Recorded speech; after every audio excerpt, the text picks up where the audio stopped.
Indahnya saat yang teduh menghadap tatap Bapakku. Ku naikkan doa padanya sehingga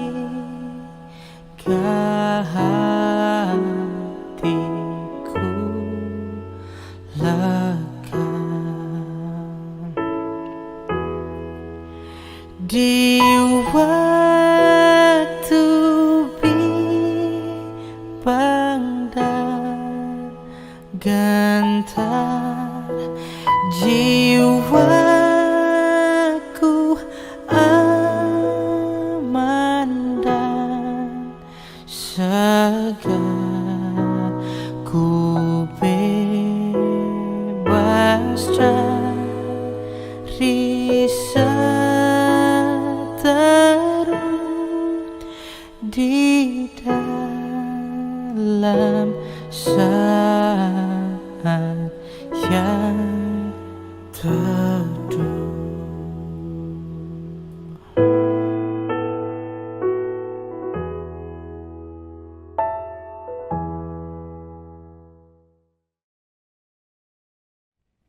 Bapak, Ibu, serta saudara yang terkasih, marilah kita bersatu hati dalam doa.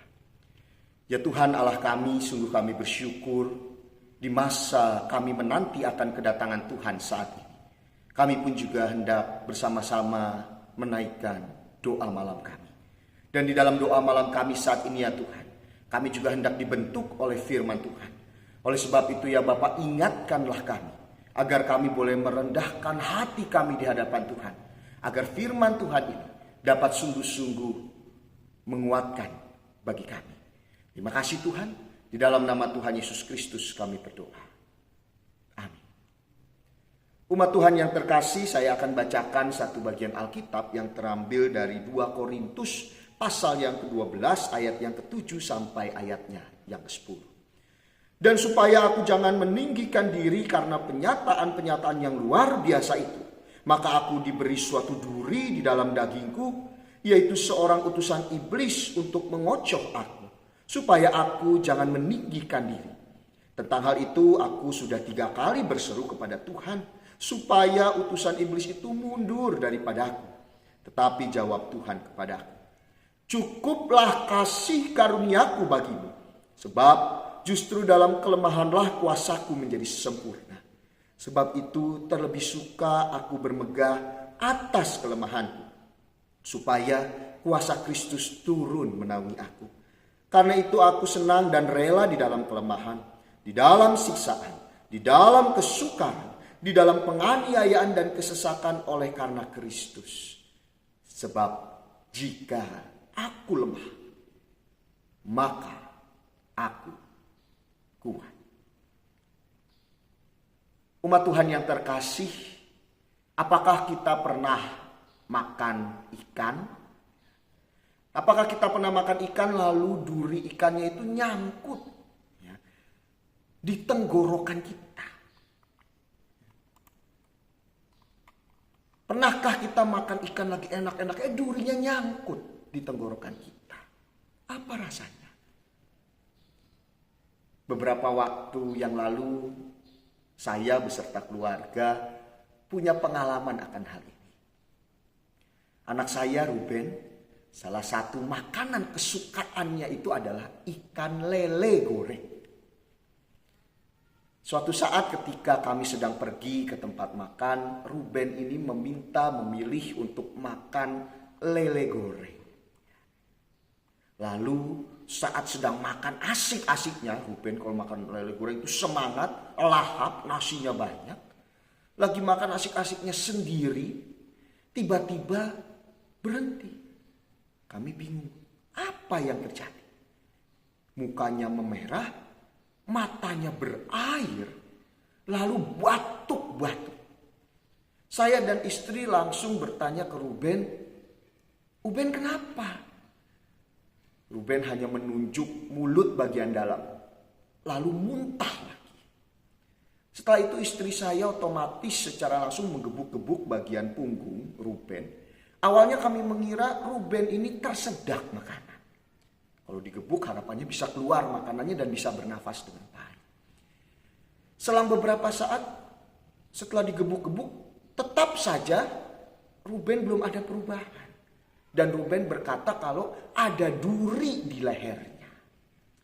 Otomatis kami langsung memberikan Ruben minum yang banyak. Harapannya agar duri itu larut, hilang. Namun juga belum selesai. Durinya masih ada katanya. Masih menyangkut di lehernya. Setelah itu baru kami memberikan nasi putih yang kami gumpal-gumpal kecil. Kemudian kami suruh Ruben makan telan, jangan dikunyah, langsung telan.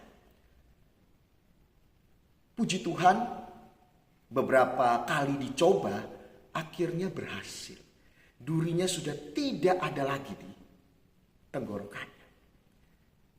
Saudara-saudara yang terkasih, dari cerita pengalaman ini, saya merasakan kalau ada duri yang menyangkut di tenggorokan itu akan sangat membuat kita merasa menderita. Yang tadinya sedang menikmati makanan dengan enak, tiba-tiba bisa berubah begitu saja. Bahkan memuntahkan semuanya karena duri yang ada di dalam tenggorokan.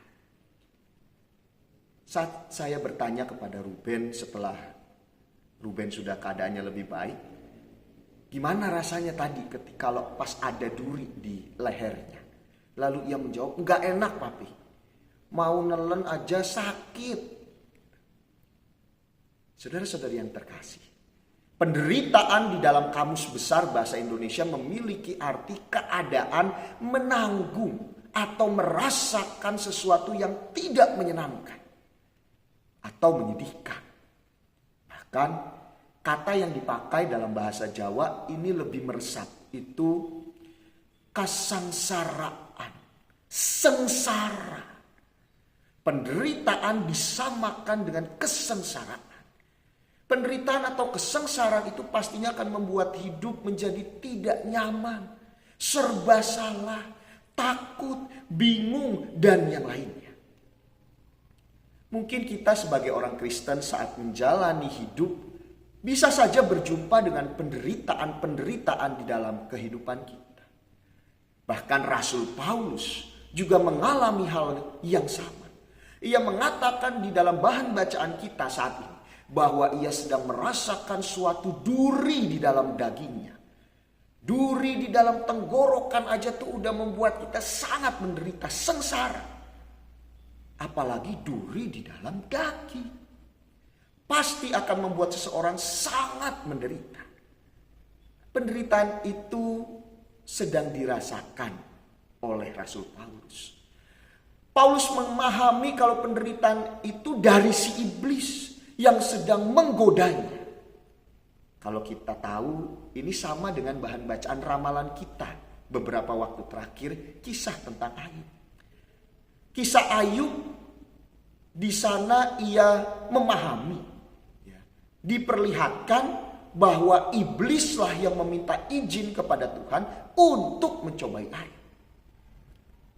Saat Rasul Paulus sedang merasakan penderitaan itu di dalam dirinya, yang dilakukan pertama kali oleh Rasul Paulus adalah berdoa, berseru kepada Tuhan, meminta supaya pencobaan itu selesai, pergi dari hidupnya.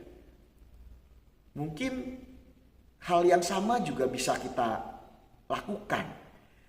Hal yang seperti Paulus lakukan ini juga akan kita lakukan ketika kita diperhadapkan pada penderitaan. Ketika penderitaan hidup itu hadir dalam hidup kita, entah masalah demi masalah, sakit, penyakit, kesusahan dan yang lainnya hadir dalam hidup kita. Mungkin langkah pertama yang akan kita lakukan adalah berdoa. Berseru kepada Tuhan agar apa? Agar penderitaan kita ini dapat segera selesai. Agar kita tidak menderita lagi. Dan Rasul Paulus pun melakukan hal yang sama. Umat Tuhan yang terkasih, namun sudahkah kita juga dapat seperti Rasul Paulus. Ketika Rasul Paulus berseru berdoa kepada Tuhan agar pencobaannya selesai, tetapi Rasul Paulus juga mau belajar mencoba mendengarkan suara Tuhan, memahami maksud Tuhan di balik setiap penderitaan yang sedang dialami. Di tengah penderitaannya Rasul Paulus mendengar jawaban Tuhan yang berkata, "Cukuplah kasih karuniaku bagimu. Sebab dalam kelemahanlah kuasaku menjadi sempurna." Jawaban Tuhan ini dipahami oleh Paulus bukan dalam rangka Tuhan sudah tidak mau lagi memberikan kasih karunia-Nya buat Paulus, tidak. Melainkan Rasul Paulus memahami kalau ternyata memang bisa saja Tuhan mengizinkan penderitaan itu hadir dalam hidup Paulus. Agar apa? Agar Paulus semakin merasakan kuasa Tuhan yang sempurna di dalam hidupnya. Rasul Paulus menyadari bahwa kenyamanan demi kenyamanan hidup yang pernah dirasakannya bisa saja membuat Rasul Paulus tidak sungguh-sungguh merasakan kuasa Tuhan yang sempurna dalam hidupnya. Bisa saja semuanya itu membuat Rasul Paulus malah tidak benar-benar merasakan kehadiran Tuhan yang sesungguhnya dalam hidupnya.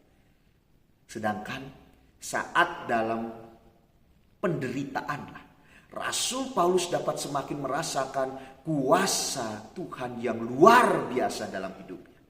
Inilah yang menjadi pengharapan bagi Paulus di dalam penderitaan hidup yang sedang dihadapinya. Bahkan Paulus menutup bagian ini dengan sebuah kalimat yang luar biasa. Sebab jika aku lemah maka aku kuat. Saat penderitaan sedang menghampiri hidup kita, tetaplah berharap kepada Tuhan dengan mengatakan, sebab jika diriku lemah karena penderitaan, maka aku akan menjadi kuat dalam iman bersama dengan Tuhan. Saudara-saudari yang terkasih, penderitaan bisa saja hadir dalam hidup kita. Namun pengharapan di dalam penderitaan membuat kita dapat tetap kuat menjalani kehidupan kita yang mungkin penuh dengan penderitaan. Dengan kita mengatakan, sebab jika diriku lemah karena penderitaan, maka aku akan menjadi kuat dalam iman bersama dengan Tuhan. Kiranya Tuhan memberkati kita, memberikan senantiasa kekuatan untuk kita bisa menjalani hidup kita yang mungkin saja berhadapan dengan penderitaan. Karena kita punya pengharapan di dalam Tuhan. Amin. Mari kita berdoa. Ya Tuhan Allah kami, berkatilah kami.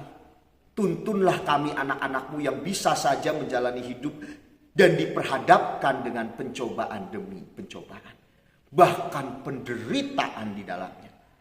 Oleh sebab itu ya Bapa, biarlah kiranya melalui kisah dari Rasul Paulus ini boleh mengingatkan kami bahwa kami dapat tetap kuat. Bukan karena kami memiliki Tuhan yang senantiasa hadir bersama dengan kami. Dan inilah yang menjadi pengharapan dalam hidup kami ketika kami menjalani hari-hari kami. Biarlah kiranya ya Bapa, di masa kami menantikan akan kedatangan Tuhan, kami boleh menjalani hidup yang penuh dengan pengharapan. Terima kasih ya Bapa, di dalam nama Tuhan Yesus Kristus, Sang sumber pengharapan hidup kami berdoa. Amin.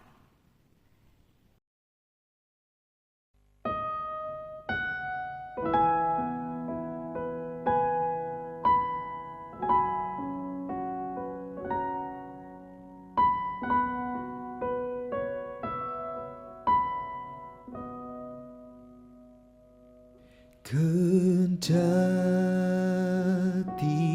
hidupku tentram dan senang, dan walau derita penuh, Engkau mengajarku bersama bersaksi tegas, selamatlah, selamatlah jiwaku.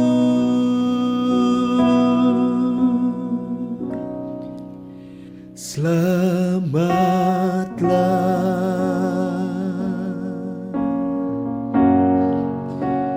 jiwaku.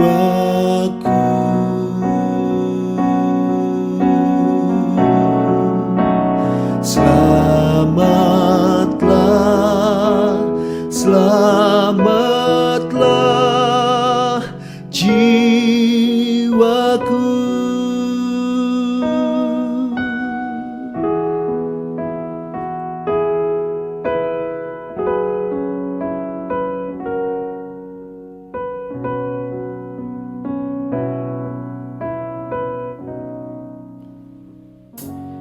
Kendati pun susah terus menekan, dan iblis kerap menyerbu. Tuhanku menilik anaknya tetap. Selamatlah, selamatlah jiwaku.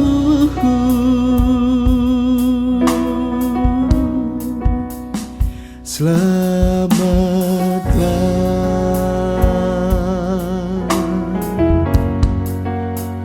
oh jiwaku.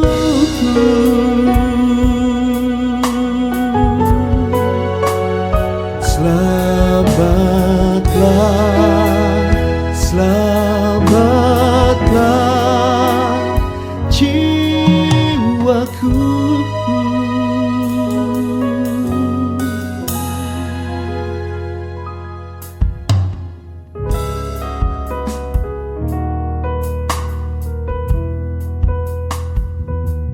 Jiwaku,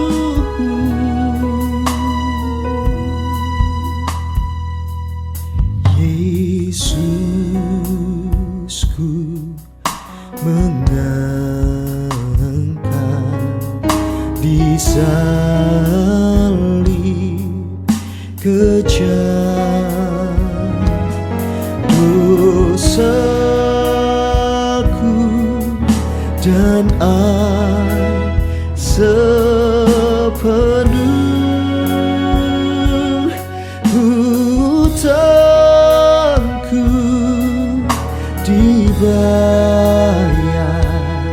dan aku lepas. Puji Tuhan, wahai